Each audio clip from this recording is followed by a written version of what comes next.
O eternal and almighty God, from whom all power and wisdom come, we are assembled here before thee to frame such laws as may tend to the welfare and prosperity of our province. Grant, O merciful God, we pray thee, that we may desire only that which is in accordance with thy will, that we may seek it with wisdom, know it with certainty, and accomplish it perfectly. For the glory and honor of thy name, and for the welfare of our people. Amen. We acknowledge we are gathered on Treaty 1 territory, and that Manitoba is located on the treaty territories and ancestral lands of the Anishinaabe, Ashinunak, Dakota Oyeate, Dene-Sulene, Neothorpe nations. We acknowledge Manitoba is located on the homeland of the Red River Métis. We acknowledge northern Manitoba includes lands that were and are the ancestral lands of the Inuit. We respect the spirit and intent of treaties and treaty making, and remain committed to working in partnership with First Nations, Inuit, and Métis people in the spirit of truth, reconciliation, and collaboration. Please be seated.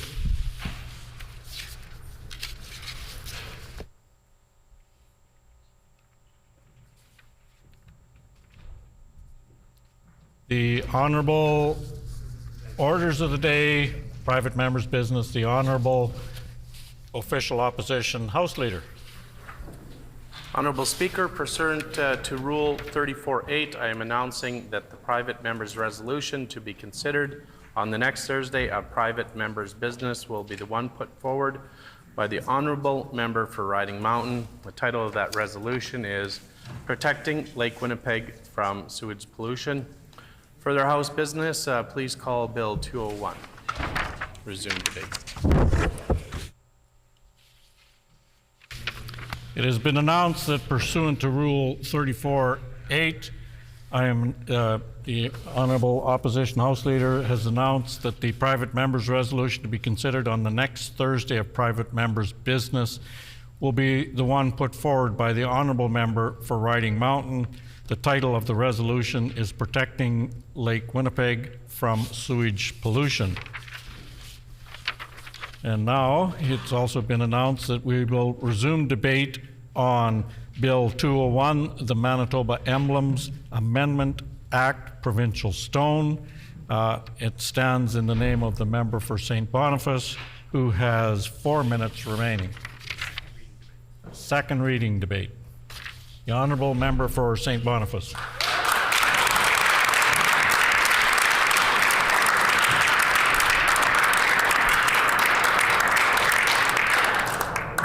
Merci, l'honorable président. C'est un plaisir d'être de retour en chambre avec mes collègues.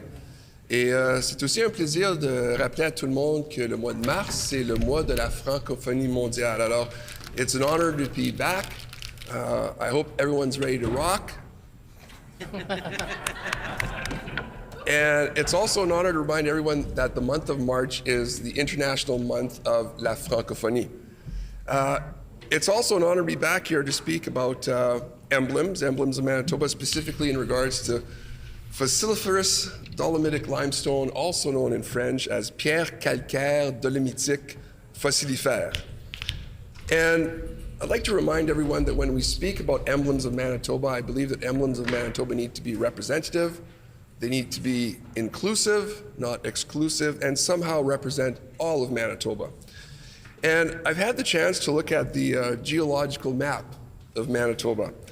And I'd like to point out that limestone, or fossiliferous dolomitic limestone, represents about 15% of the geological footprint of Manitoba, whereas Precambrian granite actually represents 70% of Manitoba. And when we think about that, we think about the Canadian Shield, we think about the boreal forests, we think about minerals, not just minerals that we've extracted so far, but also critical resources, and of course, hydroelectric power.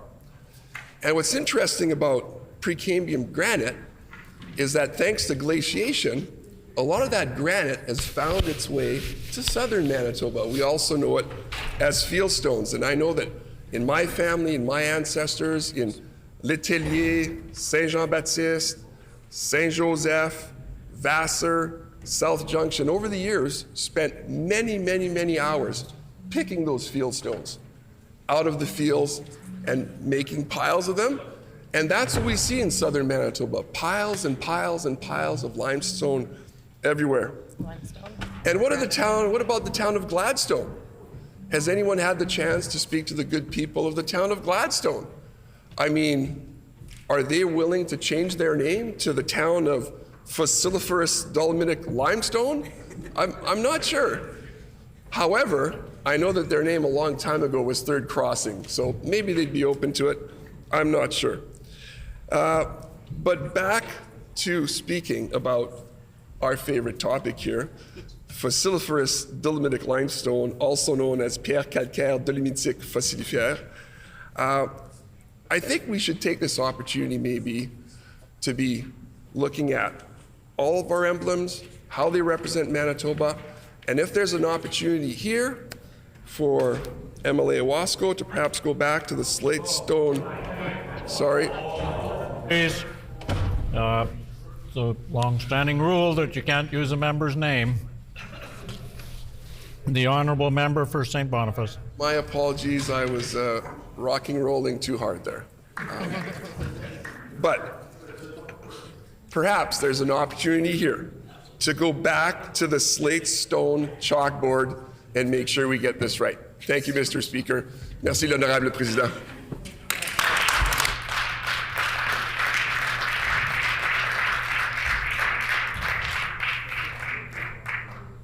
The honourable member for La Vérendrye. Thank you, Honorable Speaker. It gives me great pleasure to rise in the House today to speak in favor of this great bill and the contribution that Tindle Stone has made to architecture across Manitoba, Canada, and the world. With its unique characteristics, the Tindle Stone is like no other limestone. As a result, the desirability in architecture across our country has been significant. The significance that Tindle Stone has had on Manitoba architecture since its discovery deserves the recognition that this bill sets out to achieve. As we walk up the stairs of this very legislative building, we are surrounded by the beautiful detail that this Manitoba stone possesses. The Tindle Stone holds the Global Heritage designation for broad significance to humanity. It is the only Canadian stone on the worldwide list which contains only 32 stones across the entire world. This prestigious recognition is included together with stone as widely recognized as the Carrara marble used in ancient Rome. Tindle stone has primarily been used as a building material and can be seen in construction across Manitoba for 200 years. It was first discovered in 1823 by the Hudson's Bay Company employees who noticed an exposure along the banks of the Red River near Selkirk. Some of the very first buildings to see this unique stone was Lower Fort Garry in 1832, and a short while later, the St. Andrew's Anglican Church in 1845, both of which still can be seen standing today. At this point in time, the limestone, unique in beauty due to its fossils and molting, was not recognized by the name Tindle Stone. The name Tindle Stone came after the discovery of a major deposit in Garson, Manitoba in 1894. The quarry we know today was opened in 1898, and the stone got its name as a result of rail shipments being sent from the nearby community of Tindle. This first quarry, opened by William Garson, who has been said to produce 90% of the stone used in the building industry. Mr. Garson ran his quarry until his death in 1911. At that point, Peter Lyle bought the company and opened it as Wallace Sandstone Company. By 1914, the industry was booming and included 3 large quarries in the Garson area. Between 3 companies, nearly 300 were employed. By 1915, the 4th company was in operation and turns out to be the sole company in operation today. A Winnipeg stone cutting shop opened in 1910 was owned by August Gillis, specialized in cutting Tindle Stone. By 1915, August and his sons were able to acquire their own quarry, and today the Garson Quarry is still owned and operated by the Gillis family. August Gillis and his sons, Charles and Joseph, were able to acquire the surrounding quarries, and today the Gillis family still owns and operates Gillis Quarries Limited. It was this quarry deposit that supplied the stone for many of the notable buildings across Canada, including the Legislative Building, which we sit here today.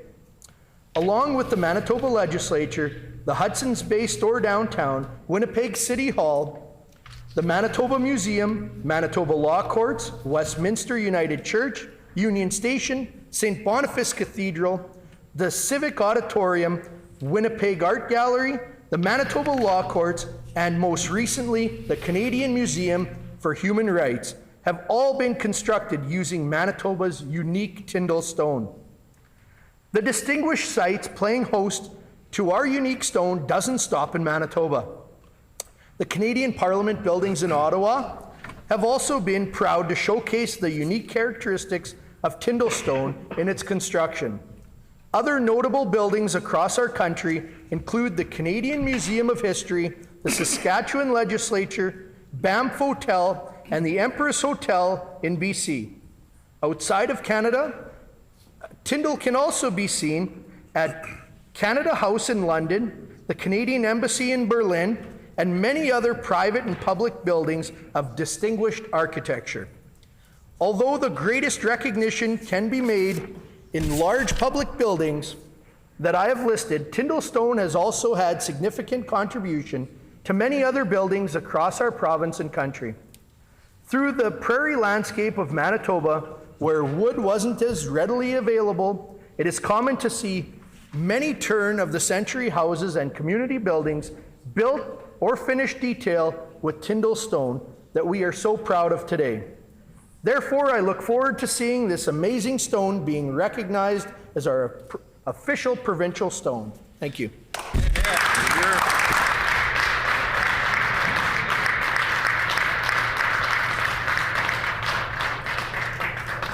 The honourable member for McPhillips.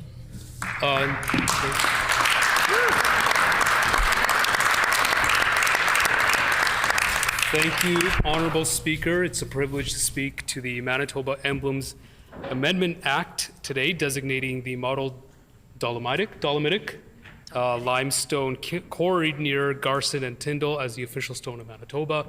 I'm excited because I spent all night practicing the pronunciation. It's fossiferous dolomitic limestone. Very good. And I got the nod of approval from my colleague from Waverley, so that's good. Truthfully, I wasn't familiar with this limestone before I came into this building. I've had the privilege of coming in and out of this building many times prior to being elected, and I'm familiar with the architecture, the beautiful motifs, the design of the masonry work, the significance of the number 13, I believe it is. But it wasn't until MLA school and walking through the corridors where I learned about Tindle Stone and how special it is in preserving fossils within the walls of this building. And a lot of my colleagues have already spoken about the impressive lists of buildings and landmarks across Manitoba and Canada constructed out of dolomitic limestone. Of course, the Manitoba Legislature being one of them. But also abroad, the Canada House in London also has this Tindle limestone. The Embassy in Berlin, of course, CMHR here in Manitoba. And I also want to take a note, or take a moment here just to note of the passing of the architect behind the design of the CMHR, Antoine Predock, who has made an incredible impression on our city landscape here in Manitoba or here in Winnipeg. But the use of that limestone in that building from Manitoba, so using these stones coming from our province, it might be a Manitoba thing. I know I get excited anytime I hear about a Manitoban doing something incredible elsewhere in the world. We all sort of get excited to know if someone's doing something in entertainment or something in politics, but we have the stone that's being used in different buildings across the world, and I think that's a point of pride for Manitoba, and we should definitely be proud. A rock isn't just a rock. I never thought I'd get elected to talk about rocks in this chamber, but there is something meaningful in this too, because we take pride in anything that comes out of Manitoba. We are an export province. We export a lot of agricultural products, and connecting into that a little bit is we sit on land that was at one point a body of water. And this fertile land now feeds the world. It feeds us. We export a lot of grain, a lot of pulse, and a lot of other natural resources, and limestone being one of them. So it's something to be proud of. So with the construction of this building beginning in 1917, thousands of tons of dolomitic limestone began moving from the quarry in Tindle to this location. Tindle Stone was one of the oldest stones used in the construction of the building, dating back to 440 to 450 million years ago during the Ordovician Age, whereas the Bedford limestone from the Mississippian period 350 million years ago, and the Botticino marble was the Jurassic period only 119 or 190 million years ago. These are very big numbers, and it kind of puts into perspective what a speck human history is in our planet's history. And you get to see the preservation of these fossils when you're walking around in the building, and it's humbling. The Ordovician Age saw a rapid explosion in the diversity of marine invertebrates, many of which have been fossilized and can be seen throughout the building. Snails, cephalopods, and trilobites can be found everywhere. The largest fossil is 3 meters long and 30 centimeters tall. I'm told it's in the east portico, so we'll all have to go on a scavenger hunt before the afternoon session to try to find it. So often we think of this building as a human accomplishment, but in reality, so much of its beauty has been carved out by nature itself. These are the type of stories that interested me growing up here in Manitoba, coming on field trips to this building and learning more about its history and still learning about it. The stories where science meets politics, where arts meets our natural world. Over the past few months, it's been wonderful to see the school groups from across our province, including my riding, come to the legislature to see this beautiful building, the People's Building, and learn more about it. As a kid, there's nothing quite like walking up the grand staircase and hearing stories about the two bisons on the sides of the staircase and how they got into this building. Almost unbelievable. Or entering the rotunda and seeing everyone's head turn upwards with open mouths to look at the grandeur of this building. So like I said earlier, let's be honest with ourselves, rocks are pretty cool, and they're an accessible way for kids to gain a deeper appreciation of this building. Earlier in the session, my colleague, the MLA for Waverley, told the chamber that he was talking to his kids about this very bill, and they were deeply curious about it. Why? Because it's an accessible and interesting example of how this legislature works and how it helps capture kids' imagination and focus. I think it's the greatest power of this bill to not only honor the history of Tindle, but to speak to the people's curiosity about Manitoba's geological and architectural history. And all that starts in the classroom. Among the many fantastic civil servants who work in this building are the folks in the tour department who took us on our MLA school tour, who worked tirelessly to tell the story of this building and about the rich history about its construction. Often they guide students through their first real encounter with politics, and the legislative tour is something that sticks with so many kids throughout the entirety of their life, and it's probably on the legislative tour that most kids in Manitoba even hear about Tindle Stone. I want to just conclude by drawing from Carol Shields' critically acclaimed novel, The Stone Diaries. The story of Daisy Goodwill Fletz moves through the strata of her life, never quite settled and never quite defined. And there is my father to consider, for he comes now, walking home down the quarry road. He's whistling, slapping at the sandflies, kicking up dust with his work boots. He's exhausted. The distance between Garson and Tindle is 2 miles. The other quarry workers, after a day in the lime kilns or working with their picks at the stone face, ride home to Tindle in the company wagons, their boots hanging over the side, sturdy teams of horses, those beautiful, thick-muscled, ark-worthy beasts scarcely seen nowadays, pull them homewards, but not my father. He prefers to walk. He's an odd sort. That's what's said of him in these parts. A loner, daft-looking, goes on his own way, a quick worker though, no flies on him. Smart with machinery, he has a touch. Quiet, sober, comes from the Stonewall Township himself, and his wife too.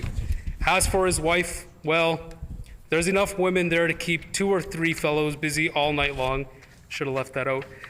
He likes to stretch his legs after a day spent bending over the limestone face or peering into the inwards and cantankerous old steam channel.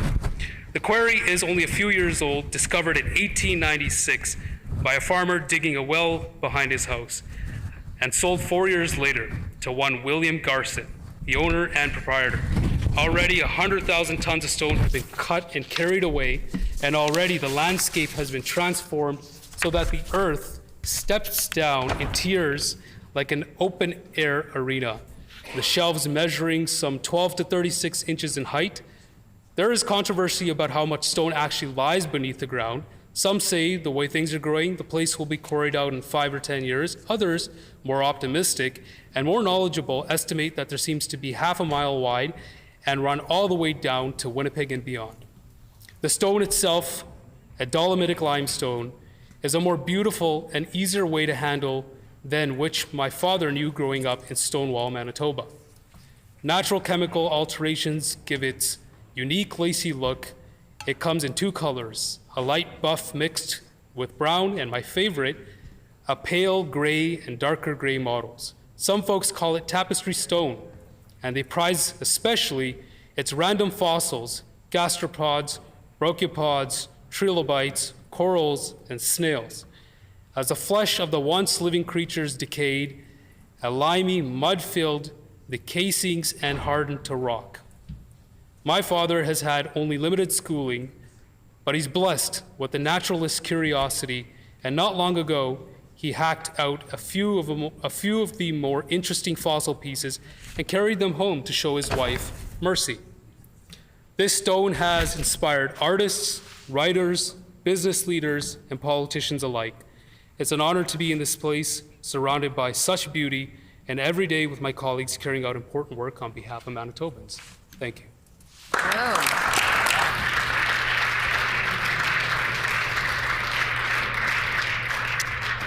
The honourable member for Riel.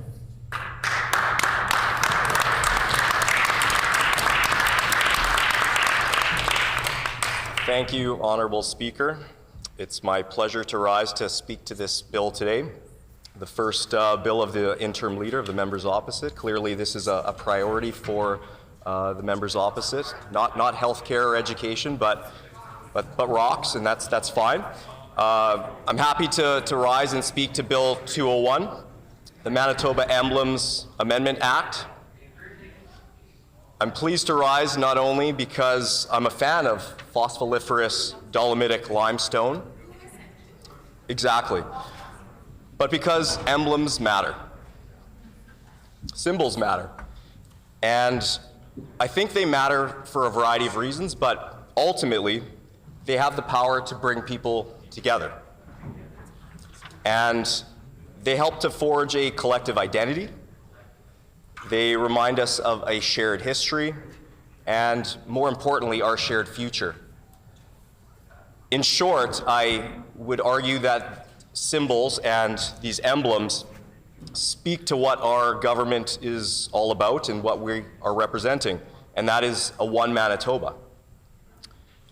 This is a province where people, regardless of their background and their history, can feel that they are part of something greater, something bigger. And I think that's really important. There's a number of other commemorative symbols, some more well-known, some a little less known. For example, the great gray owl is our avian provincial emblem, something that we can see in the wildlife of Manitoba at all different times, and something that represents the greatness and vastness of our geography.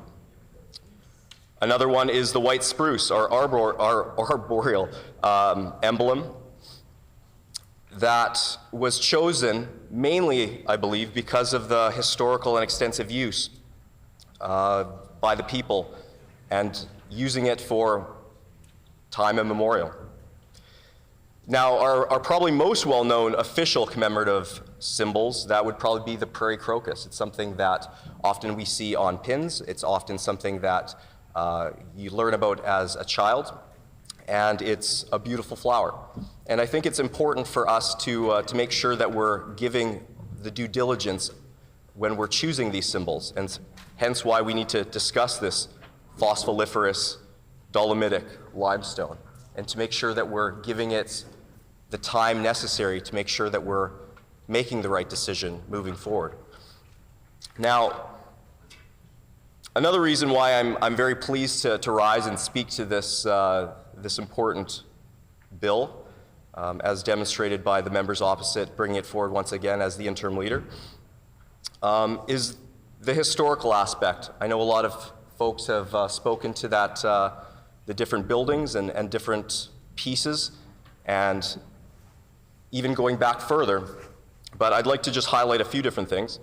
So we can go back through the geological and the geographical history, and it actually goes back over 500 million years. And that's when Lake Agassiz covered our province. Our province was a sea of blue. I'm glad that that is no longer the case. And through that, and through different biochemical processes, phospholiferic dolomitic limestone began to be created. Now, one of the great things about this process that took place is that it baked in many of the creatures that lived in the lake bed. And that is where we get to have the privilege now in modern times to find these fossils and to see them and to kind of revere that historical aspect. Now, when Lake Agassiz dried up, a prominent vein of phospholiferous dolomitic limestone was raised to the surface, and that preserved these fossils. And it's something that our paleontologists now can use to learn about Manitoba's historical environment and ancient ecosystems.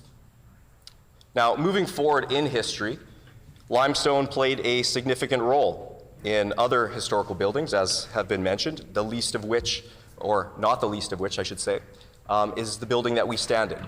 Something that I feel a great honor and privilege to come to every day and to represent the people and the constituents in my area, but I'm sure that's for all members in this building. And walking into this building and seeing the beauty of the architecture and seeing the beauty of the material, including the limestone, is something that brings me a lot of joy and something that brings a sense of awe. Now, one of the things that, or one of the other things that is so fantastic about this is when somebody that is new to the building, children, school groups, family members, come to the building and you can see their eyes light up when they're walking the halls. One of the things, one of the honors that I had as a new member in this building was I got to meet a school group from Riel. And in that time when they were first coming in, they were obviously looking at the grandeur of the building and were pretty awestruck. And the excitement just increased dramatically when I was able to point out a few fossils. It blew their mind that it was right here in the architecture, and I think that is pretty fantastic to see. Now, beyond this building, phospholiferous dolomitic limestone has been used in other major historical buildings, including Lower Fort Garry, which the members opposite have described. It was also used in 1845 in St. Andrew's Anglican Church, which is the oldest stone church in Western Canada. It's something that is used in the law courts across the street, in Parliament, the center block of Parliament specifically, in more contemporary buildings, in our art gallery, the Winnipeg Art Gallery, the Manitoba Museum, and as mentioned, the Canadian Museum for Human Rights. This limestone is a Manitoba treasure. It's something that I would compare to Italian marble, which is revered around the world. I think that our limestone is something that is revered, and maybe it's a hidden secret, maybe it's just about, maybe Manitobans are the ones that know about it, but I would argue that it's something that we could maybe promote more, and so I appreciate the members opposite bringing this important bill forward on this important topic of geological significance, so that we can highlight it as a true emblem and symbol of Manitoba. Now, I was a history teacher for a number of years, and one of the things that I like to do as a history teacher was to really highlight how our environment shaped events.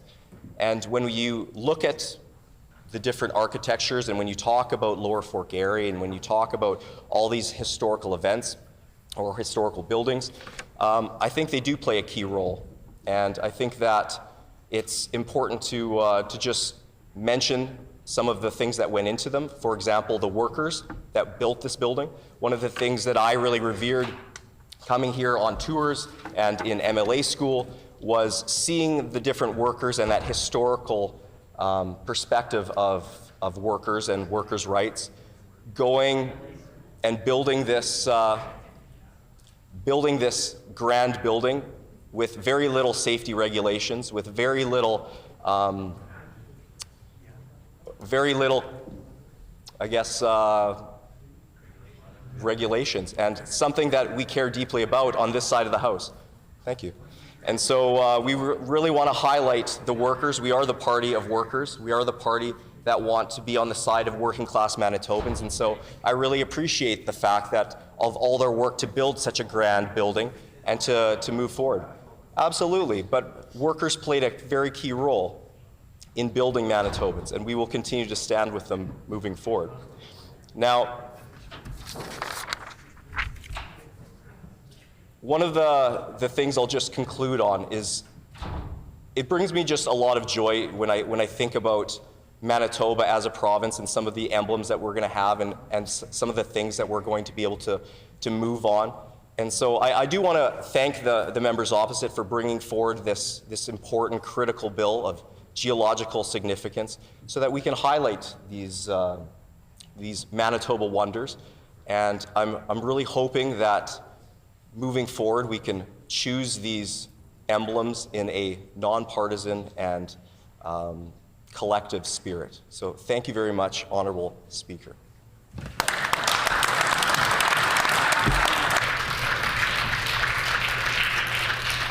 The Honourable Member for Assiniboia.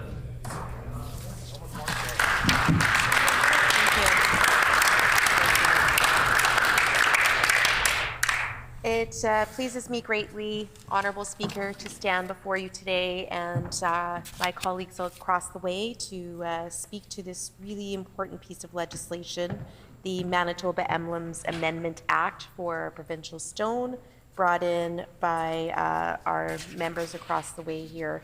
I would like to say that emblems are important. I think all of us can agree when we see, say, for example, the Canadian flag or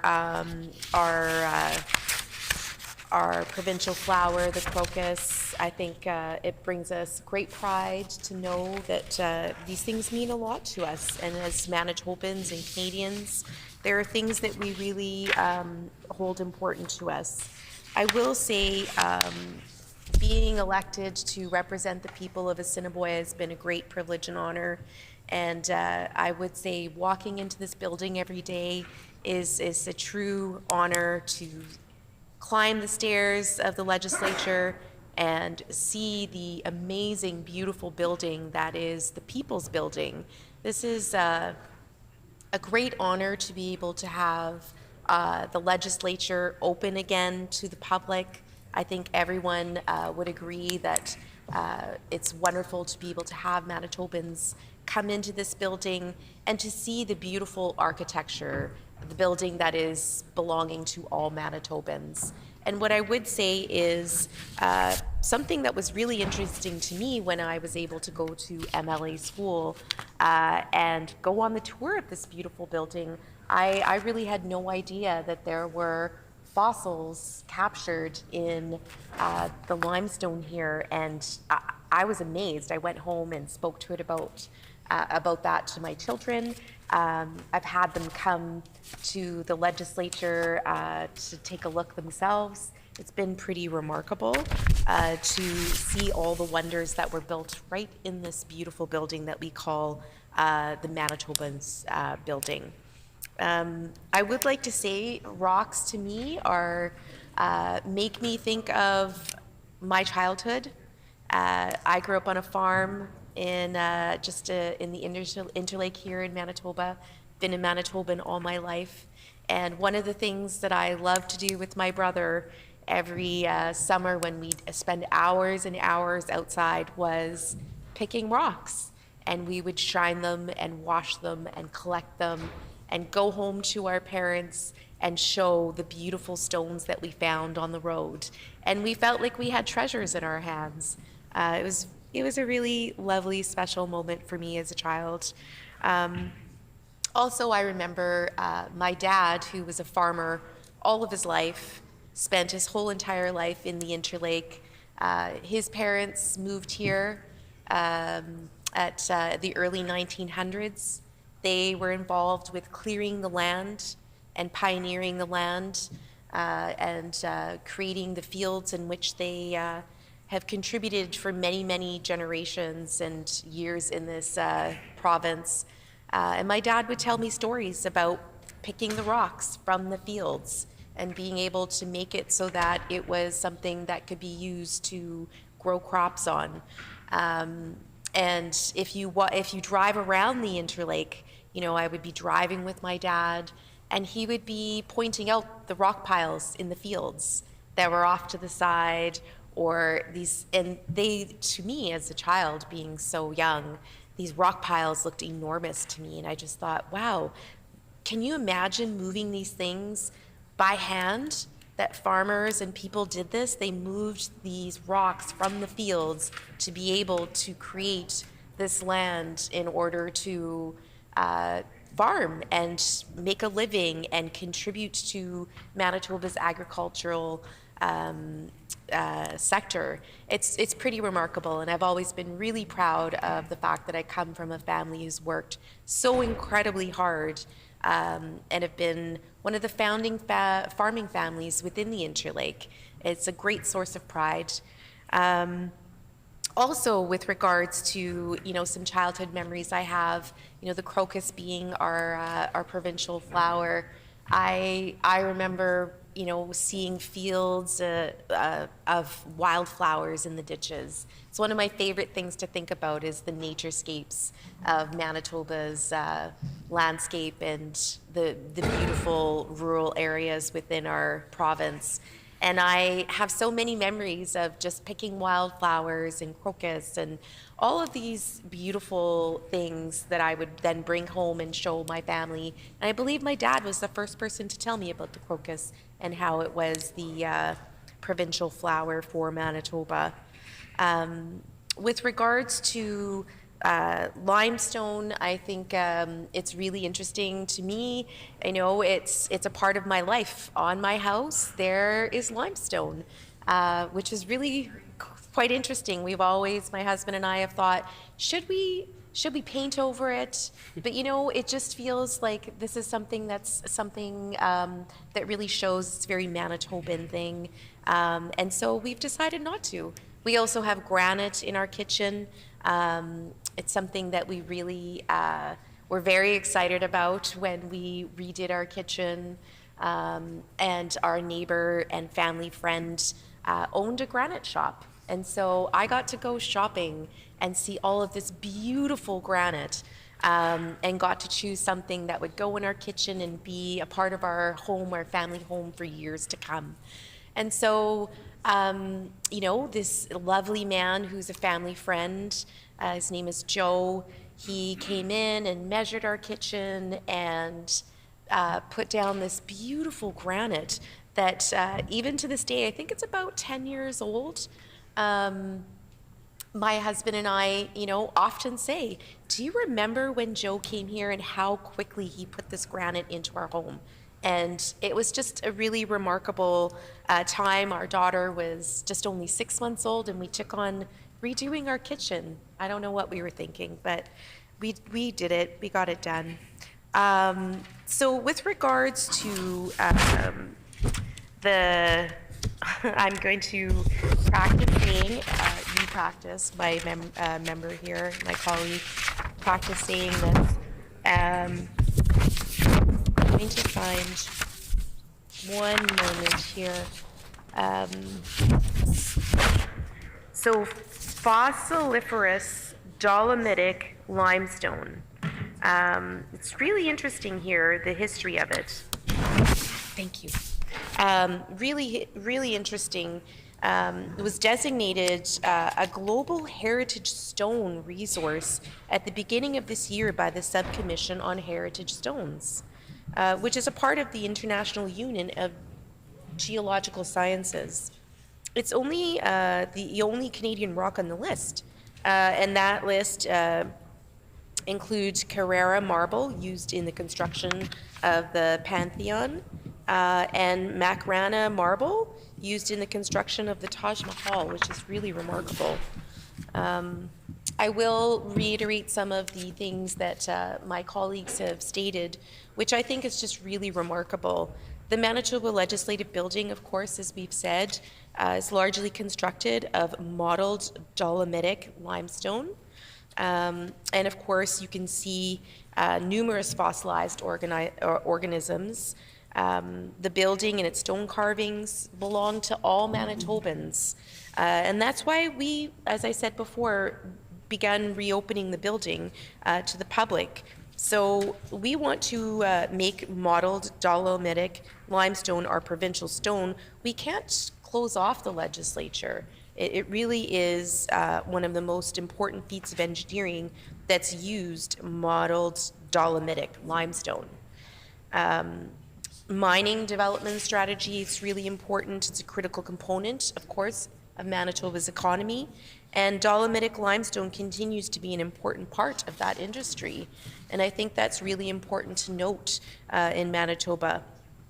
And we're committed, the NDP, to creating sustainable mining practices that are co-developed with Indigenous nations, and I think that's incredibly important. We've also, talking about mining, we have to acknowledge the importance that unions have played in industries across Manitoba, especially in the mining industry. And certainly that's something that the NDP supports. The development of safety equipment and regulations, sufficient breaks for workers, and labor laws that protect the health of miners were all driven forward by union organizations. And I think that's incredibly important to note. Unions continue to be instrumental in all industries. Order, please. The member's time has expired.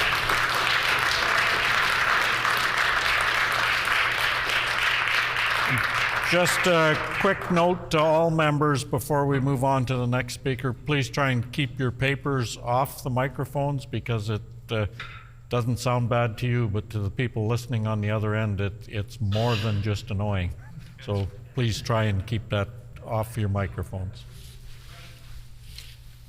The Honourable Minister of Advanced Education and Training. Thank you, Honourable Speaker.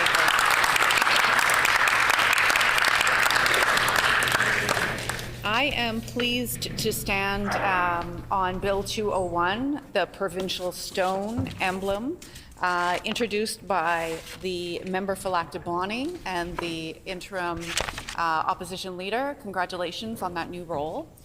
This is, when we think about what is up for debate in the Manitoba Legislature, we often think of healthcare, education, cost of living, affordability. But it is a great Thursday morning when we can have a good discussion about provincial stones and symbols that represent our province.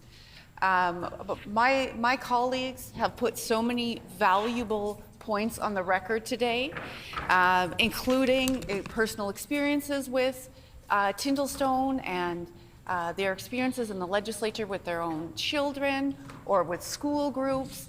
And I will say that I remember the first time that I came into this building and I was astonished at the beautiful stone. And not only because when we consider the time and the generation that it was built, we didn't have the machinery to do the work, that it was hauled in by hand, that there was tremendous amount of planning and execution that happened in order to get this done.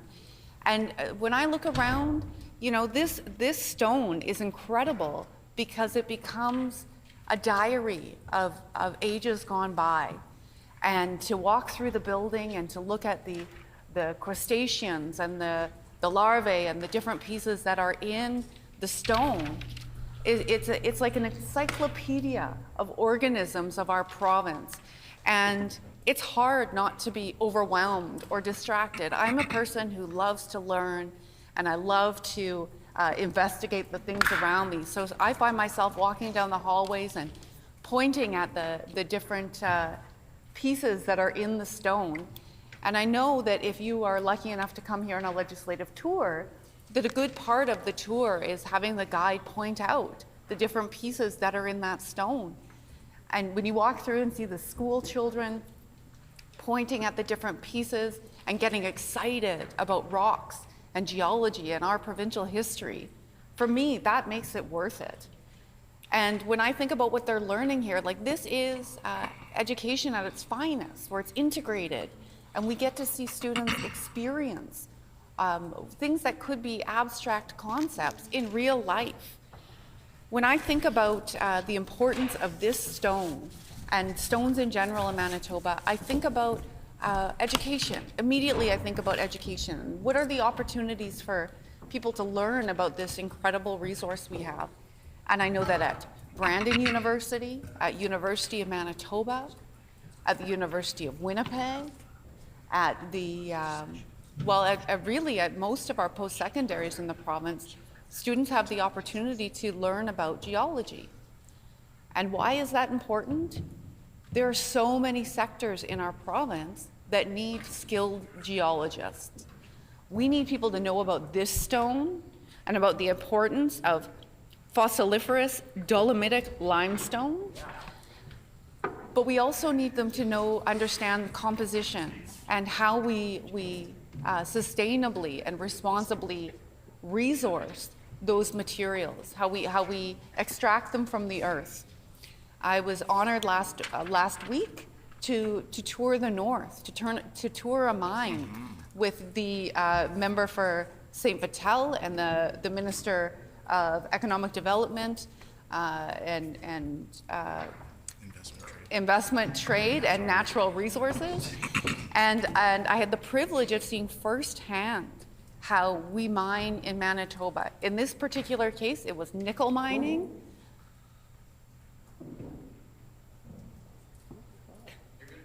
What was that noise? Oh, okay. In this particular case, it was nickel. It was not.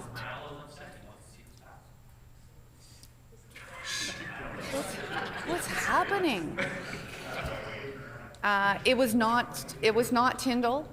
It was nickel. But it was incredible to see firsthand how mining works in this province and when it's done right. And to see, it's incredible. We go way underground. I took video to show my children because this is an opportunity that very few people get to embark on unless they have the skills, perhaps a geologist, or are employed in the mine. Very few people have the opportunity to see how it's done. And so when I look around at this phenomenal stone and I think about how it was harvested and brought into this building, not with modern machinery like we have now, but by hand, it makes me wonder how it was ever done. But in our mines in Manitoba now, we have ways to sustainably harvest. We have health and safety requirements that will ensure that our workers are safe, which we know is incredibly important. One of the things that was fascinating to me is that this particular mine has put in lights underground in the mine, strip lights, because being underground, as you can imagine, and not having a sense of day and night and light and dark can have an emotional toll on folks. So they're considering now that long-term toll on workers' health. And when I think about, again, what it would have been like to harvest the stone that is in this building, I don't believe that those provisions would have been in place for those folks. So I'm glad that we have come to the place that we are here. We know that symbols of all sorts are very important. We have flags, we have the provincial flower, we have the beautiful owl. Great Seal. The member from Concordia has the privilege, as the Minister of Justice and Attorney General, to take charge of the Great Seal. But again, as my colleagues have said, it's so important to consider the symbols that we choose to represent all of us as one Manitoba, as Manitobans from the north and from the south and from rural and urban communities. And we know by looking around the legislature that this place that we call home is so diverse now. We have folks from all over the world who have come to join us here and who, we're so grateful, have taken their rightful place in our legislature. We need to ensure that the symbols that we use in our province to represent us as a people are fully representative of everybody. And I am very appreciative that this bill was brought forward to consider Tindle as our provincial stone. There are a lot of merits to this stone and to having this stone as a provincial symbol.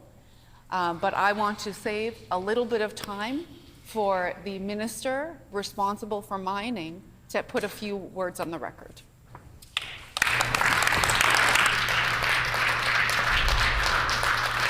The Honourable Minister of Economic Development, Investment, Trade and Natural Resources.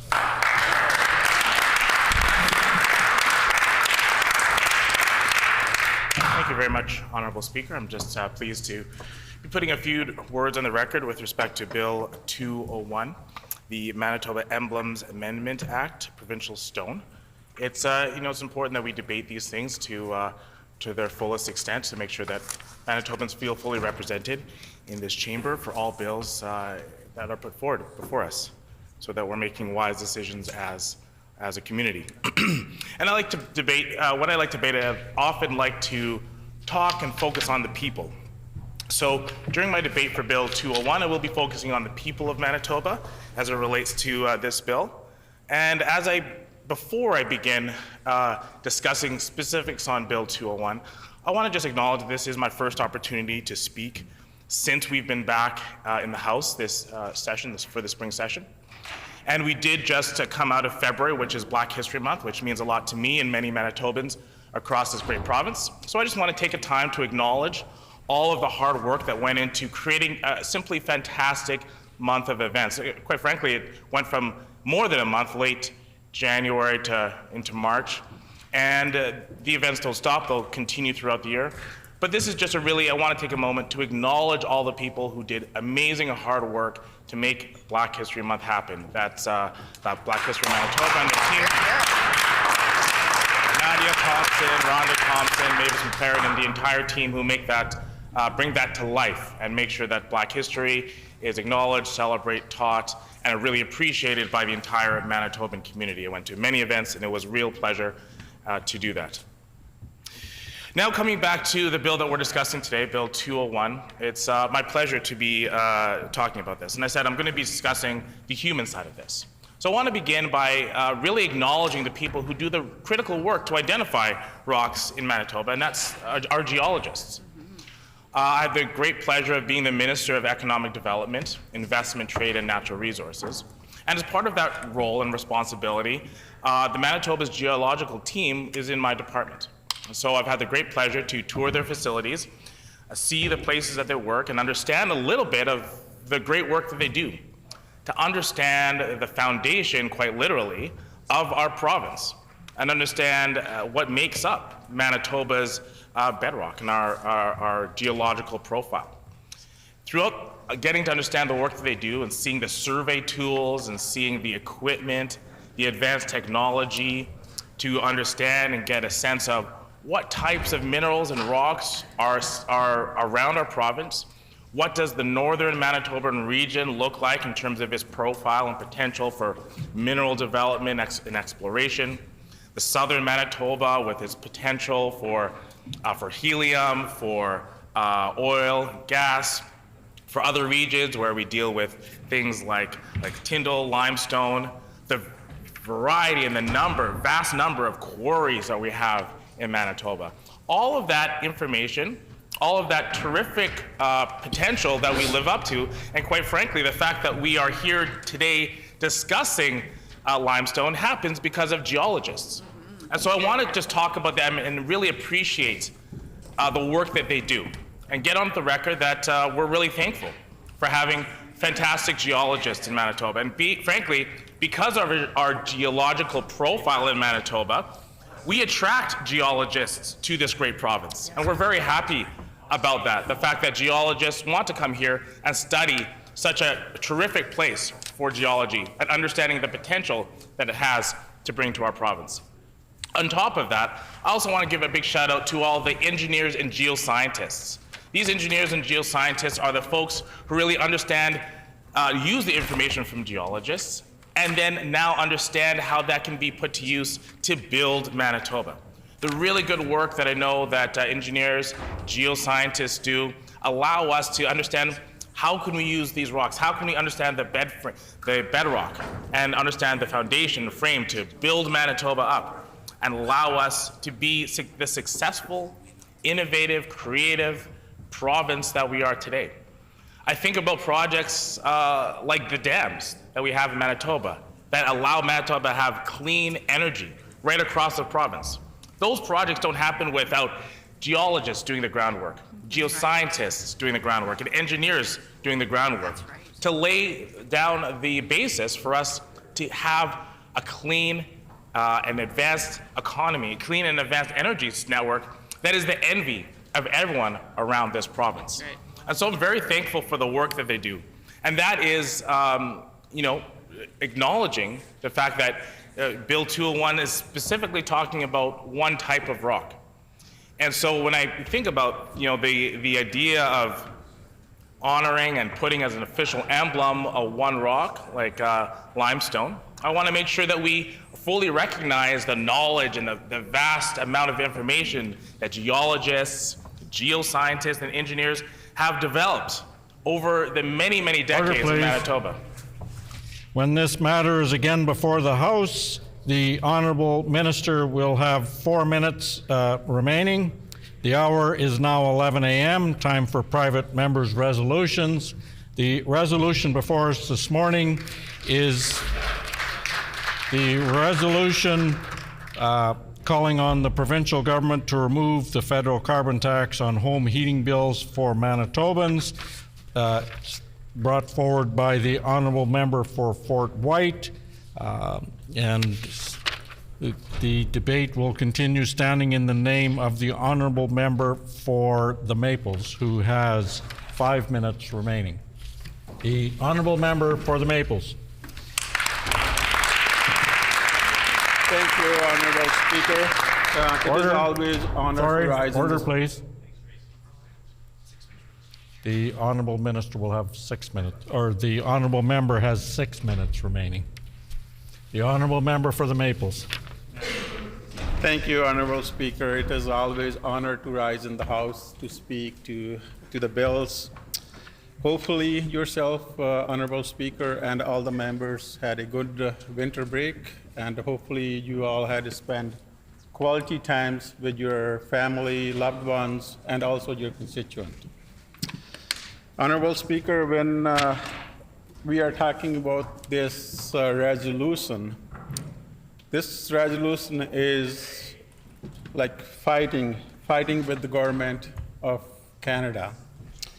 And this is also a tired approach of the PCs where they could have done so much in their previous 7 years to help Manitobans, while they couldn't do anything. So now, on Thursday morning, second day sitting in this session, the PC Party of Manitoba want the government to break the law, which is astounding. Like where, if you look at it, their record speaking in the ledge, they want to see everybody follow the law and the rules. And on Thursday morning, they're telling the government to break the law. During the elections, most of the people that we have visited, even these previous, and during the winter break also, most Manitoban want us to concentrate on our healthcare system. Our healthcare system in the last 7 years is broken under the PC government. We are onto the path of building, but PCs have broken. Manitobans want real solutions to real problems, but PCs are all asking us to just break the law. Our government was given a mandate to fix healthcare and address affordability concern for families.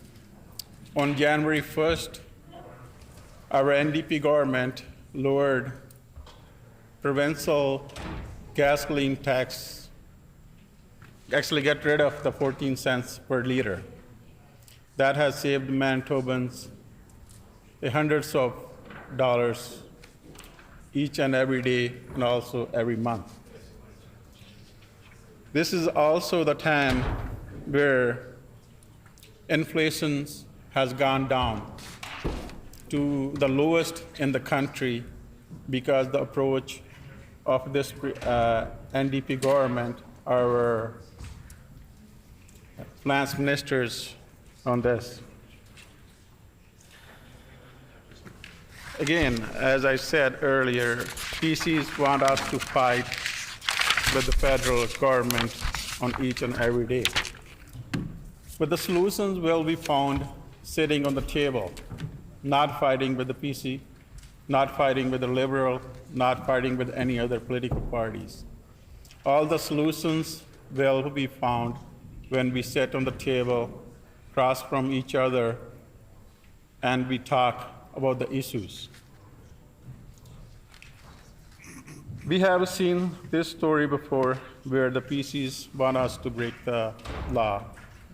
Just before the elections, they said, we have opinions from the expert that we can actually fight Ottawa on carbon tax.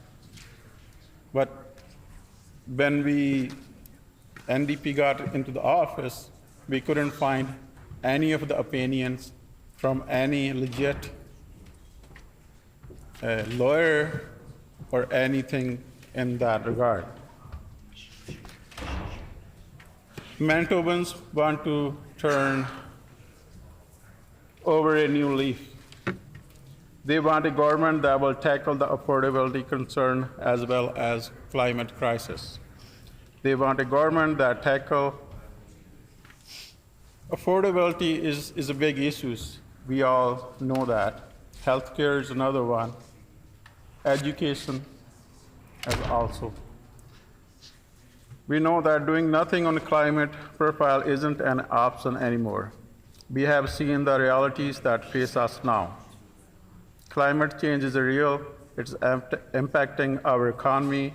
It is a demand actions and for all us to work together and solve it. We have already secured a commitment from the federal government to make greener home heatings, like geothermal heat pumps viable and even a desirable option for family in our province. By being a responsible government, we have proven that you can advance the climate, environment, and portfolio and make more affordable for Manitobans.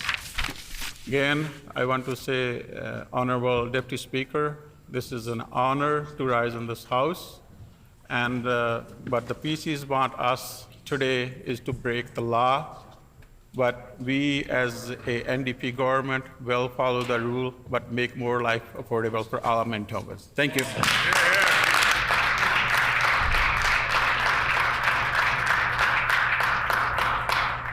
The Honourable Member for Selkirk.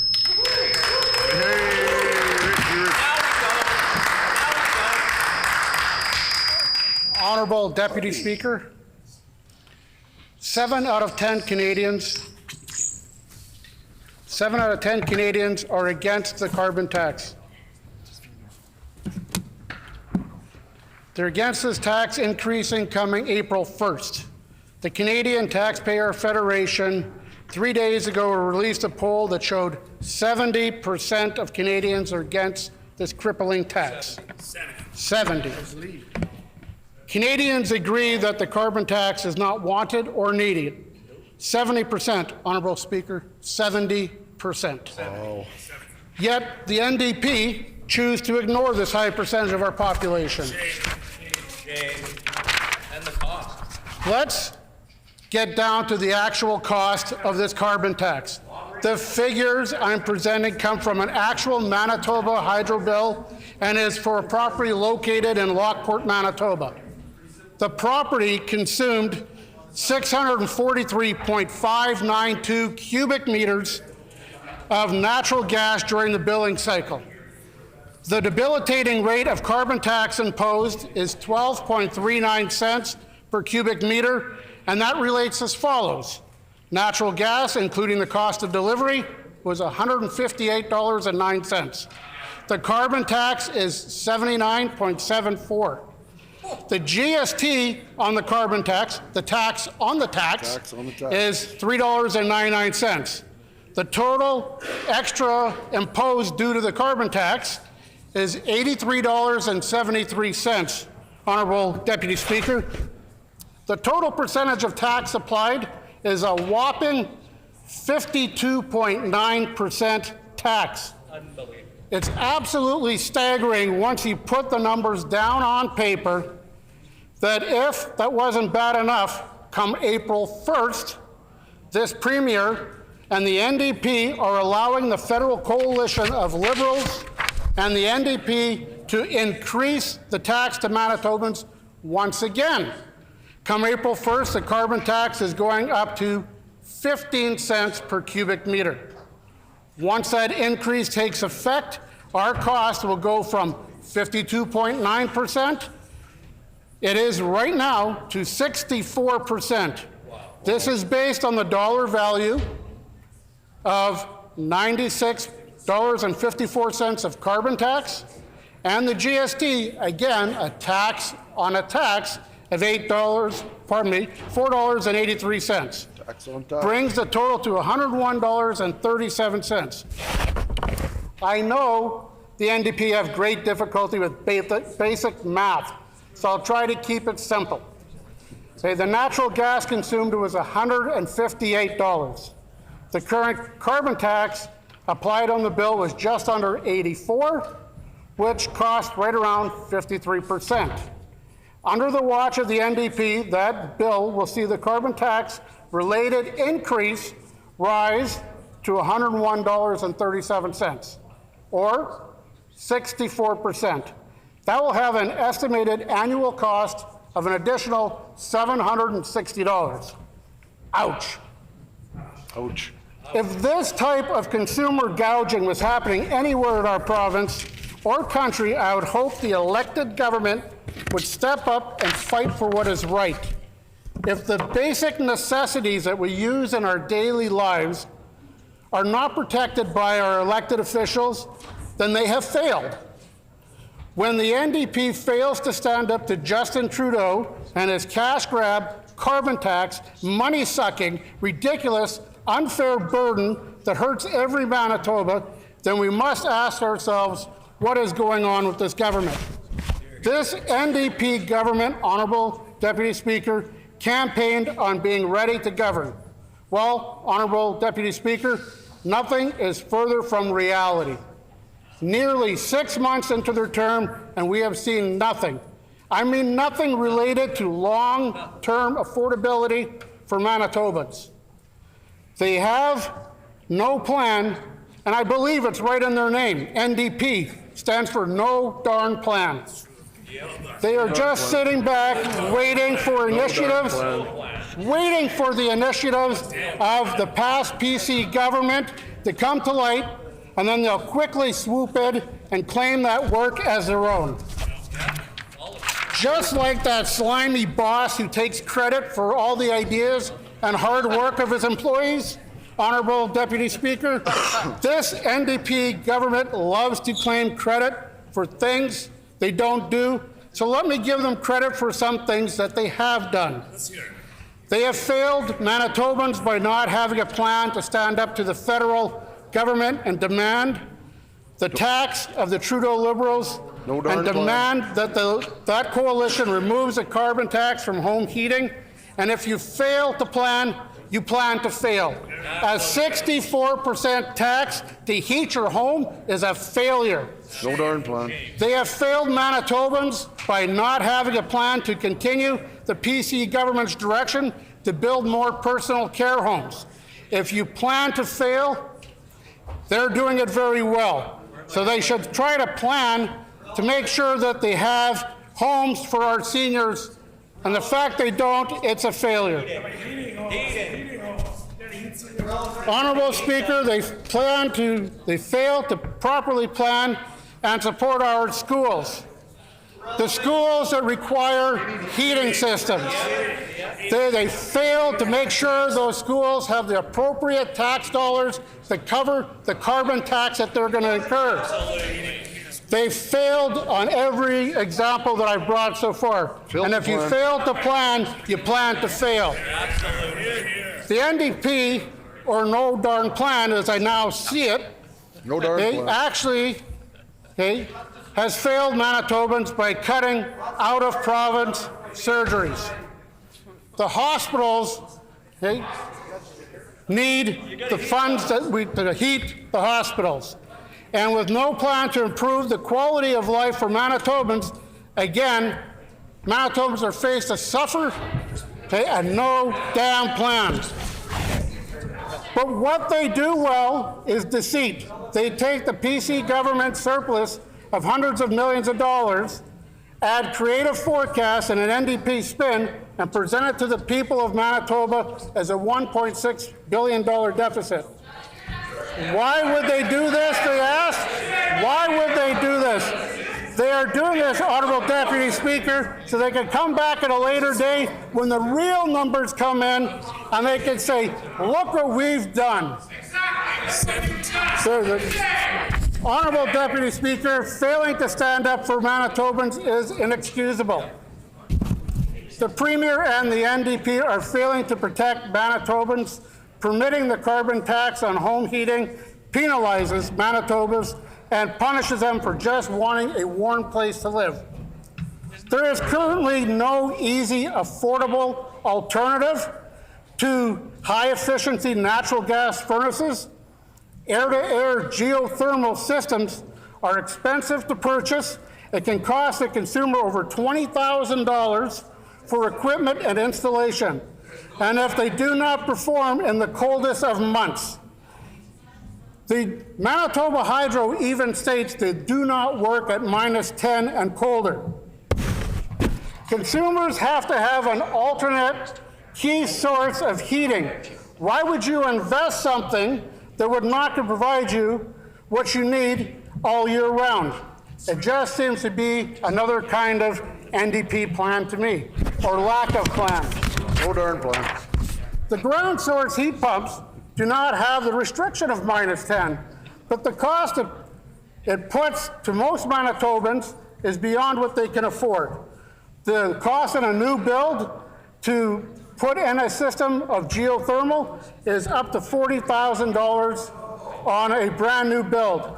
For existing homeowners, they would need to landscape and repair their yards after the wells are drilled, the trenches are dug, and the equipment is installed. The return on investment is just not there. The most effective operating system for heating homes are natural gas, high-efficiency furnaces, and just like the NDP, the return on investment just isn't there. When you fail to plan, you've planned to fail, and they are failing badly. No darn plan.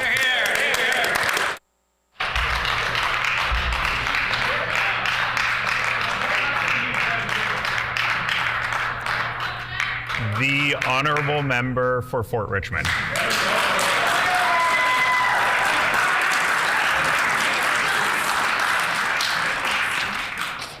Honorable Deputy Speaker, I'm so honored to rise today to represent the Fort Richmond constituency and speak to the member for Fort White's resolution.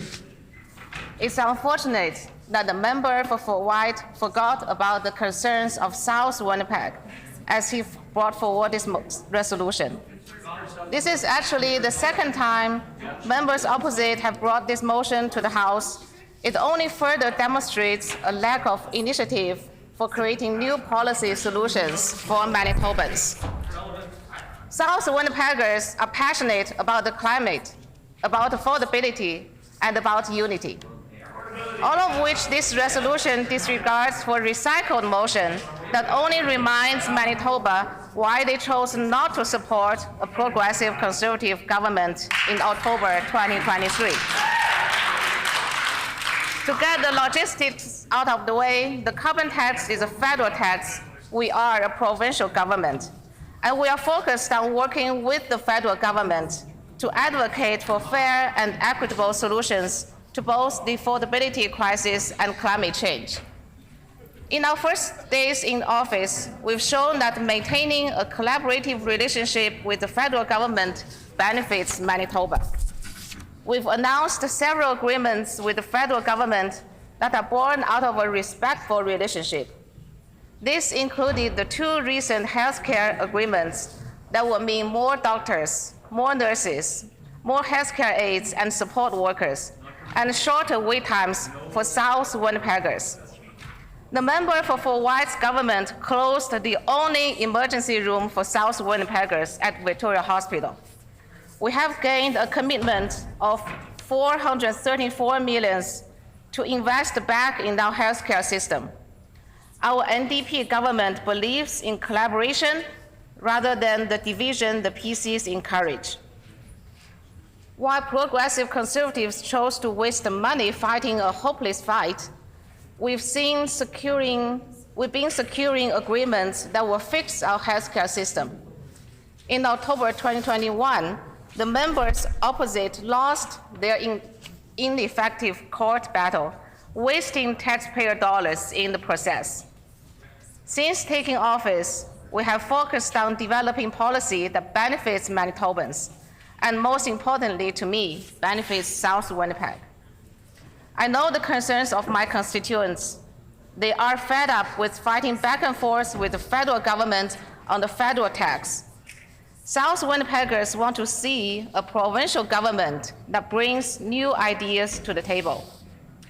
As the members opposite refuse to empathize with struggling Manitobans while they were in power, our government is empathizing, listening, and creating policy that directly impacts families across the province.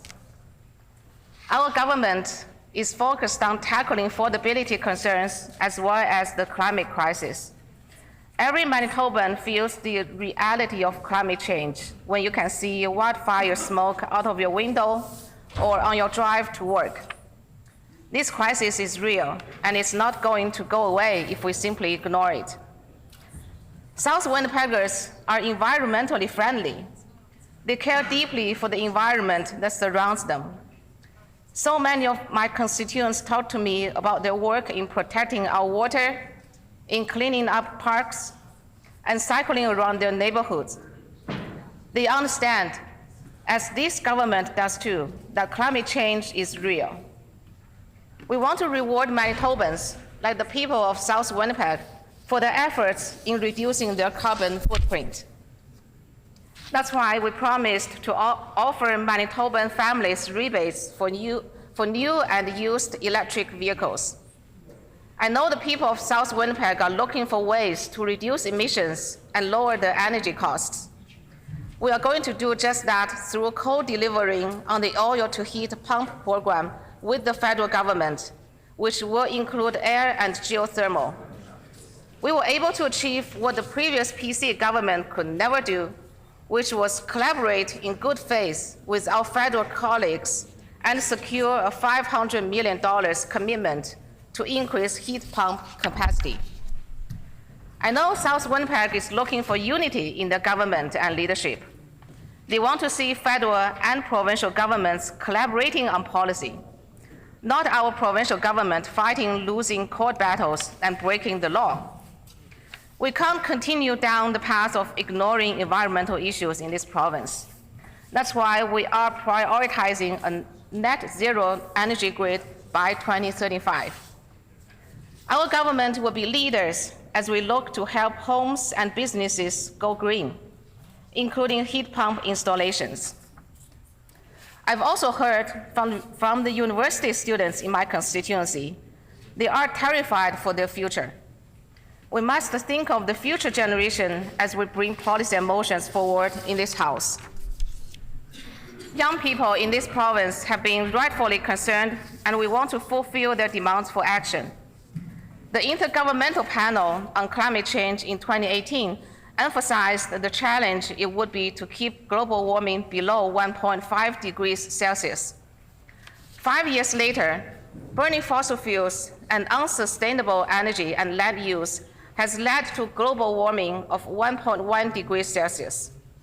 We need an immediate plan of action to address global warming and lower emissions before the Earth surpasses 1.5 degrees Celsius over pre-industrial levels.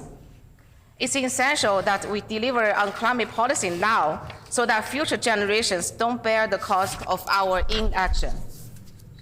I want the future of South Winnipeg to be a green future that incorporates the incredible minds and thoughts of our students who have been advocating for greener government for the last 7 years. Manitobans won't need to fight their government or their premier to take action on climate change. Instead, we will fight together as a province against global warming. Part of this work is making sure people can afford to be environmentally friendly in Manitoba. We've done wasting taxpayers' money and harming our progress towards a net zero future. South Winnipeggers are looking for a government that is fiscally responsible, and that's what we have set out to do. One of our first pieces of legislation in government was to lower costs for Manitobans. We provided reliefs for my families and businesses by pausing the gas tax, creating savings of 14 cents a liter when you fill up. This addressed some of South Winnipeg's concerns for affordability. They know they can trust this government to put their needs first. It's a first step for immediate relief as we work hard on long-term affordability solutions. This all goes back to what our government continues to focus on, which is the everyday lives of people in Manitoba. Not a fight that will lose the provincial money, but on policy that prioritizes what really matters. I am grateful for this opportunity to put the needs of South Winnipeggers on the record. It's time to address the real issues Manitobans care about. This includes maintaining unity over division in this province and this country, making sure everyone in Manitoba can afford to pay the bills and put food on the table, and taking real action in the fight against climate change. I'd like to thank the member for Fort White for giving me this opportunity to highlight some areas he has forgotten in bringing forward this solution. Thank you, Honorable Deputy Speaker.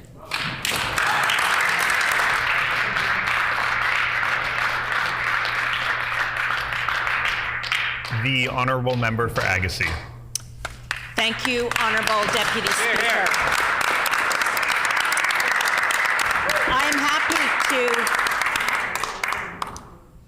I am happy to have this opportunity to speak and get a few words on the record regarding this very important resolution which calls on the NDP provincial government to remove the federal carbon tax on home heating bills for Manitobans. Here, here. A heating cost, a cost that is essential to all the lives of us here, all of us here in this chamber. The NDP government, or the No Darn Plan government, needs to commit to making life more affordable for all of us here. And the one thing they need to do for most Manitobans during this affordability crisis is reduce costs. And we all know that there's many ways that they can do that. We all know that. And, you know, the reality of the NDP temporary gas tax provided little to no savings to Manitobans. Here, here. We all know what they say about the affordability and savings plan with this temporary gas tax. But the reality is there was no savings in this. Manitobans will have paid. Manitobans will have paid about $275 in carbon tax on their heating costs, and the $250 at the pumps just got swallowed up in heating costs. Where is the savings in that? There is no savings.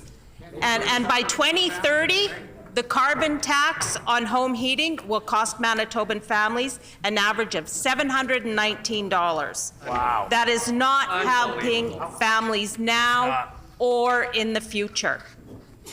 And in a few years, this NDP government will shut off your gas heating and force families to buy new furnaces. Who's going to pay for that? How many are going to be able to afford that extra cost? Not many. Give them away. We have many Manitobans now who are struggling. They're going to food banks to feed their families. They aren't going to be able to afford that additional cost to heat their homes. And these future costs are going to rise and rise and place further financial barriers and burdens and challenges on families here in Manitoba. This government likes to say they're going to save you money in obvious places, but what they don't tell you is the background behind it. What is the background behind it? Let me tell you, the NDP, they like to tell you, and what's going to happen down the road is taxes are going to go up in other places, and this is going to put burdens. Come on, Maddie. This places a burden on taxpayers. Look to your left. And it puts that on others, organizations and businesses and other jurisdictions across our province that have no choice in this matter. You know, this important tax removal is a great measure to help ease the affordability crisis within our great province. Why doesn't this government want to help struggling families, all of us here, with this essential cost? You know, our western provinces have made the commitment. Why does the NDP not want to make this commitment here? Scared. Coming from you, that's rich. You know, I've been hearing, and I'm sure we've all been hearing this in our constituencies from our constituents, about affordability and the cost of living and the many, many challenges we all face. One of the very issues is the impact it has on all of us and the cost of day-to-day living. We all shop for clothing, all of us here. We all shop for household items. We all buy groceries. We all travel with some mode of transportation, or those that are fortunate enough to own a vehicle and drive. But you know, for just a moment here, let's talk about the temporary gas relief. You know, that did not help all Manitobans. Didn't. No Manitobans. And 2.5, actually. you know, for those that did not own a vehicle, for those that did not own drive, they did not see any of that. They did not feel that. This did not help those people who didn't go to the gas pumps.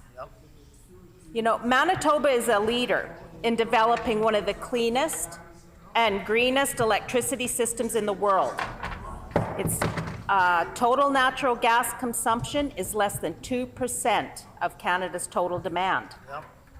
Manitoba Hydro is 97% clean, green energy, and a federal carbon tax punishes this effort and investment and unfairly puts the burden on Manitobans. This government wants to take the credit for helping ag producers by reducing costs with gas tax, but if it wasn't for our PC members here on this side of the House listening to the ag producers, including Keystone Ag producers, Manitoba beef producers, we were all there and listened to these organizations and our farming industry and producers. We heard the concerns and understand what this meant for these people and their industries. This government would have completely ignored the industry and the needs of such and not made the amendments to that particular bill. Hear, hear. Good job.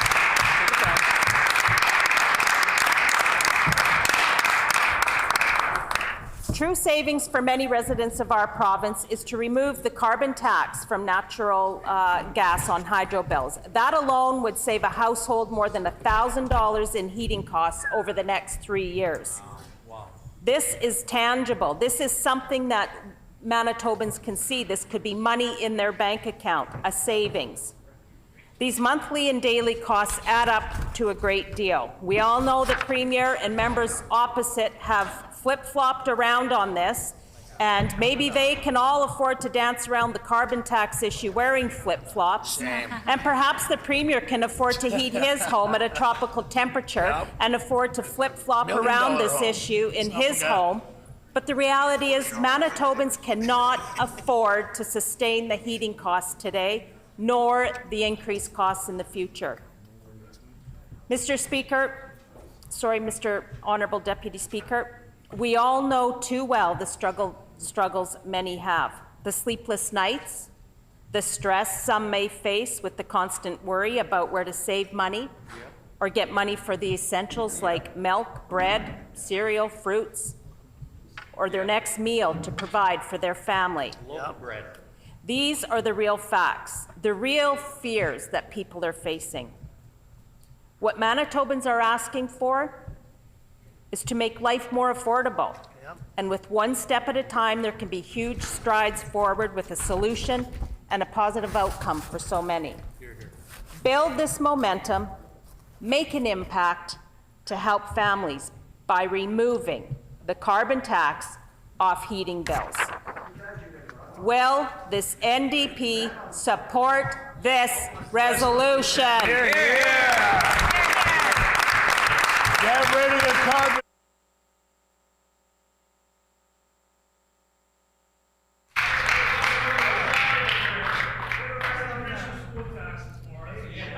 The honourable member for Kirkfield Park.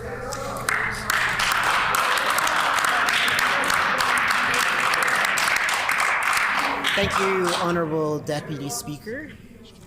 It is great to be back in the chamber, and I hope that all my colleagues enjoyed their times back in their constituencies. I know I sure did. And it is an honor to put some words on the record on this important subject. So what I see in this PC resolution is so incredibly emblematic of the 2023 campaign. While your NDP team was focused on solutions that brought everyone together on the issues of affordability and climate, we saw the PC party trying to divide us. We promised to fix healthcare, lower costs for you and your family, and tackle climate change. Things that Manitobans made very clear to us they wanted to see their provincial government to do. So what do the PCs do in response to this? They try to make this federal issue a provincial issue and advocate for us to burn our bridges with the federal government. Instead, we've chosen to stay in dialogue with the federal government to advocate for Manitobans. What the PCs have really proven is that they don't really know what to advocate for on the Manitoba stage. In the midst of an identity crisis, they're grasping at straws. I hope that we can get back to the business of making life better for Manitobans with real solutions. Your NDP government is focused on finding real solutions for real problems. making sure Manitobans can access healthcare system in a timely manner, and that we listen to staff, making life more affordable by saving them 14 cents a liter at the pump, while also doing our part to lower emissions and empower working families to choose greener home heating methods. They continue to pick fights and drive division on this issue like they've done for years when they could have done something to save Manitobans money, like scrapping the fuel tax. We've seen this story before, and we know how it ends, wasting taxpayers' money and harming our progress towards a net zero future. Manitobans noticed that many of the ministries in the Manitoba Legislature changed when the NDP took power last fall, but they might not have noticed one subtle change when the Ministry of Environment and Climate under the PC government turned back into the Ministry of Environment and Climate Change under our government. These names matter, Honourable Speaker. This type of rampant climate change denialism does nothing to help anyone, and it's not what Manitobans want. 75% of Manitobans want a government that considers climate. Every Manitoban feels the reality of climate change when you can see wildfire smoke and you breathe it out your window or on your drive to work. This crisis is real, and it's not going to go away if we simply ignore it. We know that doing nothing on the climate change profile isn't an option anymore. We've seen the realities that face us now. Climate change is real. It's impacting our economy, so it demands action for all of us to work together to solve it. Hopefully, the PCs realize people voted for a change in government and can find it within their party to change their divisive ideologies. We want to reward Manitobans for their efforts in reducing their carbon footprint. That's why we will offer Manitoba families rebates for new and used electric vehicles. We know Manitobans are looking for ways to reduce emissions and lower their energy costs. Manitobans are facing both a climate crisis and an affordability crisis. The fuel tax holiday is a first step in addressing affordability. Climate change is real, and we need to face it together as a province. Climate change is not cheap. Ignoring climate change is not a solution to the cost of living crisis for Manitobans. When we are considering the economic effects of climate change, we need to consider the damages to assets and property, including insured and non-insured damages for households and businesses, lost income for workers due to closures or damaged transportation linkages, costs to the public sector, including immediate disaster response relief and support, longer-term cleanup and recovery and rebuilding of infrastructure, specific impacts on vulnerable and or marginalized populations, such as people with low incomes, renters, seniors, Indigenous people, immigrants, and people with disabilities. These are not insignificant effects. They have real economic consequences for Canadians. Too often, when we calculate potential investments, we fail to include the full financial cost of climate change. On this side of the chamber, we keep our eyes on the whole picture. We're seeing the PCs focus only on these short-term costs and neglect these very real long-term costs. Right now, Manitobans have been paying millions of extra dollars for private agency nurses to staff our hospitals. Why? Because the PC government tried to cost cut by firing nurses across the province when they got into government in 2016. And now it's coming back to bite Manitobans. From healthcare to climate change to infrastructure projects, we've heard the same short-term ideology from the members opposite over and over again. And Manitobans are footing the bill. They claim to be the Progressive Conservative Party, progressive on social issues, conservative on fiscal issues. Seeking to save public dollars is an admirable goal. But time and time again, the PCs prove that they will never look at the long-term costs of their actions. They need to start living up to their mandate and their name, because we've seen their divisive rhetoric on social issues, and we've seen that their cost-saving promises rarely pay out.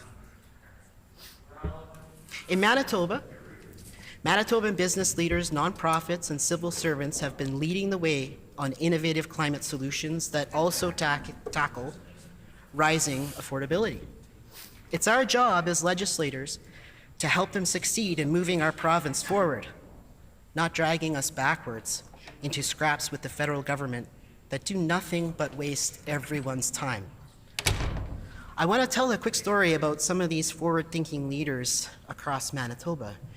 And earlier in February, some of my colleagues and I had the pleasure of going out to Brandon and enjoying the rich multicultural festival and meeting with folks out there. And we had the opportunity to meet with some businesses. And one business that I want to point out is Bushel Plus. And I'm thinking about the ways that they've been so innovative and creative in capturing wastage. One company, Bushel Plus, they're home to North America's #1 drop pan system. So how it works is you would attach the drop pan under the combine. Then once you're beginning your harvest, the pan would drop from the combine and capture wastage. By capturing wastage, a farmer can see their overall waste numbers and apply a concave to their combine to help mitigate the loss. This innovation has helped farmers lower waste, and it has added value and profit.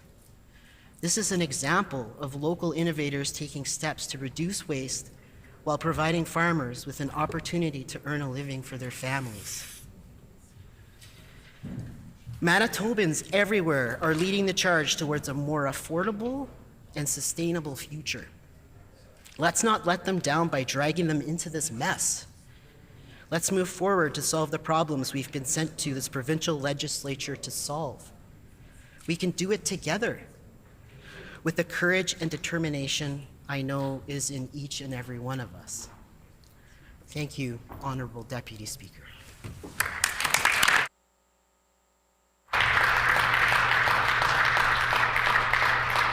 The Honourable Member for Roblin. Thank you, Honourable Deputy Speaker.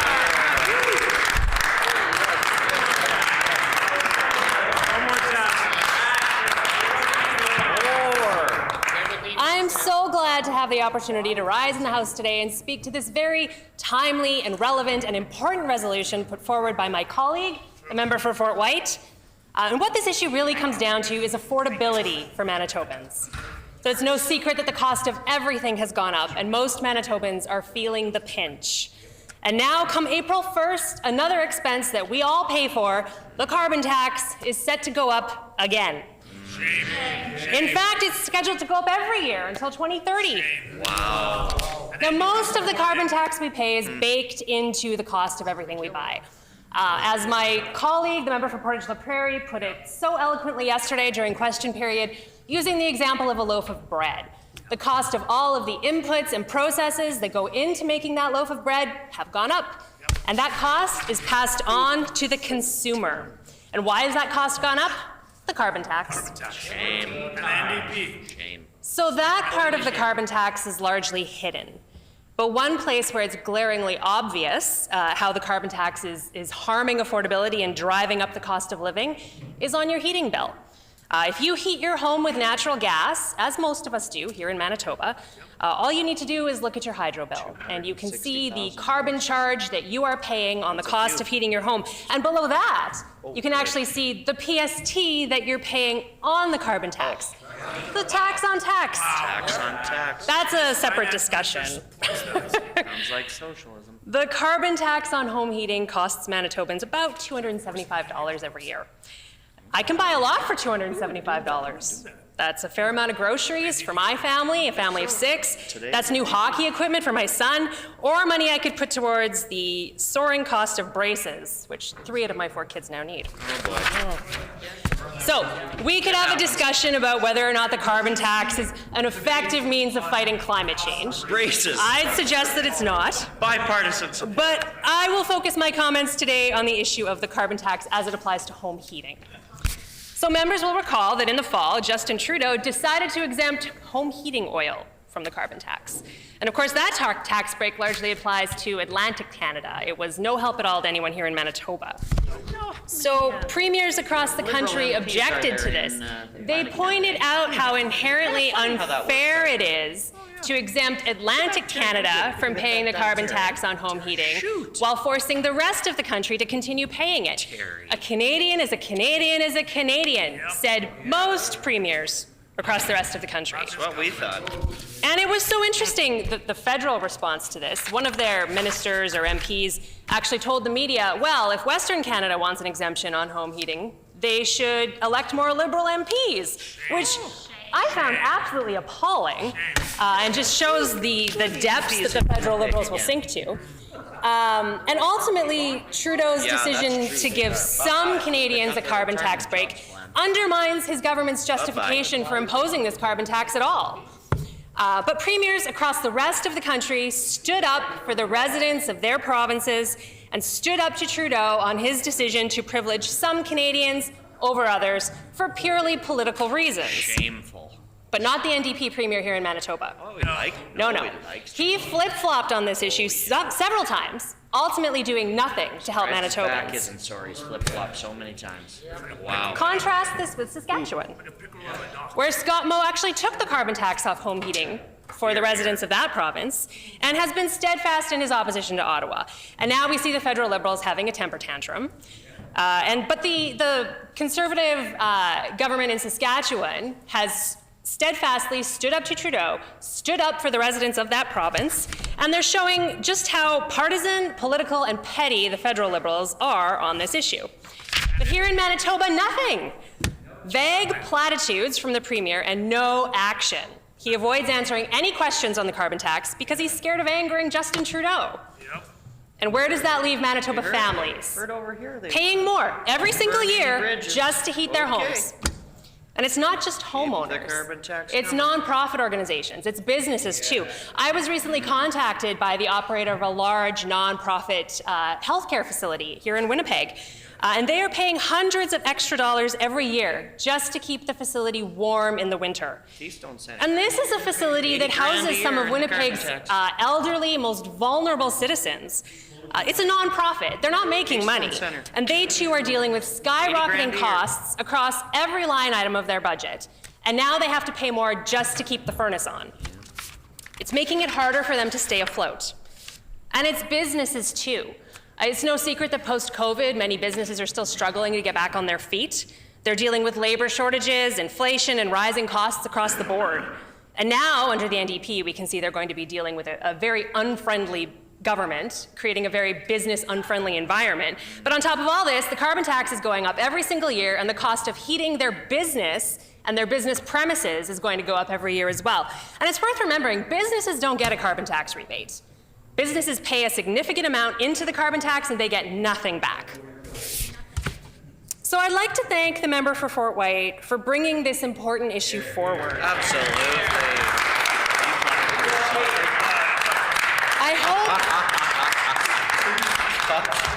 I hope that today is the day that the NDP will choose to finally stand up for Manitobans and will pass this resolution. Thank you, Honourable Deputy Speaker.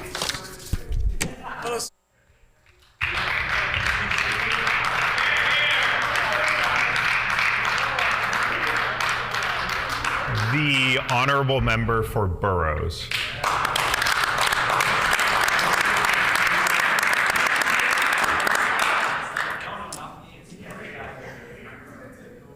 Thank you, Honorable Deputy Speaker. It's my honor to rise today in this chamber. We are all back, and I welcome everybody back for good discussions here. And I also want to take this opportunity to congratulate our Deputy Clerk, Tim, for his new position. Why are we talking about carbon tax today? because there is too much carbon in the environment. And I want to say thank you to member for Fort White to create this opportunity to talk about carbon tax and carbon and environment. Thank you, member for Fort White. But I want to say this.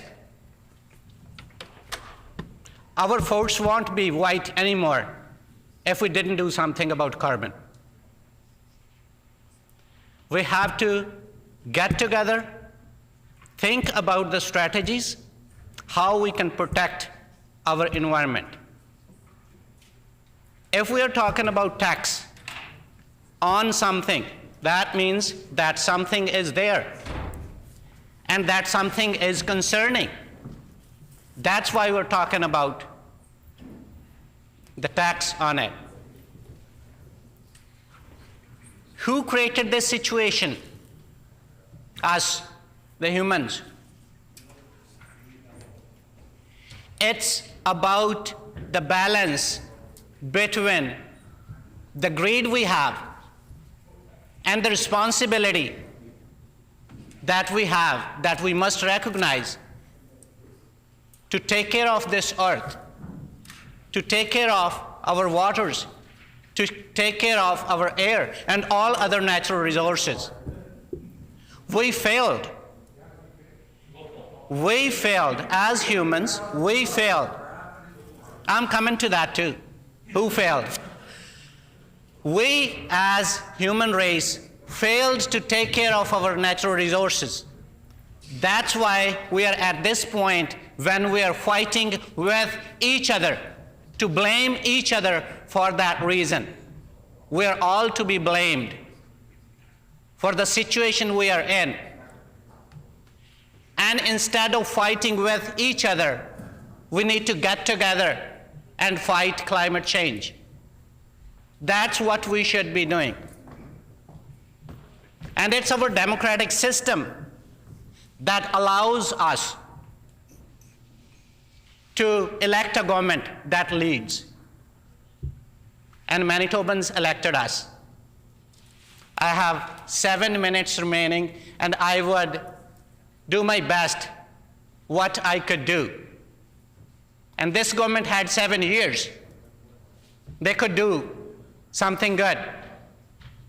But they chose to wait for those 7 years to go away and then tell the government what to do. If we talk about environmental policies in Manitoba under their watch, did they fail or pass? I can remember there used to be 2 environmental ministers here, one after another. And people of Manitoba were not impressed by the policies they brought forward. And we are seeing the results now. I don't know where those good people are now. Everybody works hard, but sometimes we try, but we fail. That's what happened to the PC government for the last 7 years. They tried, but failed. And the policies that they are suggesting now are the policies they like and are the policies that people don't like.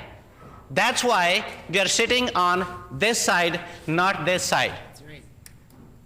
Because people of Manitoba didn't like their leadership on environment file. Today, I ask people of Manitoba who trusted us to lead on everything, including environment file, should we be taking lessons from the failed government, or should we trust our leadership, our great finance minister, our great environment minister, our great cabinet members and caucus members? What should we do now? I'm asking people of Manitoba. They have already answered on October 3rd that we are the ones who deserve to lead and get us out of this crisis. We're seeing so much happening these days on various parts of earth.